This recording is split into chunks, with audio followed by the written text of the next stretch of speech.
Hello, in front of me I got FOTON G7. In this video I'll show you where is the interior fuse box.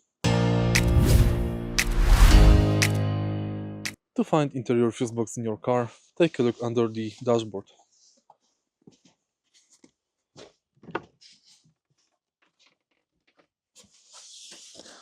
Prepare flat screwdriver, place it here and pull this cover. Interior fuse box is located right here. Unfortunately, there is no diagram of the fuse box. If you find this video helpful, please leave like, comment and subscribe.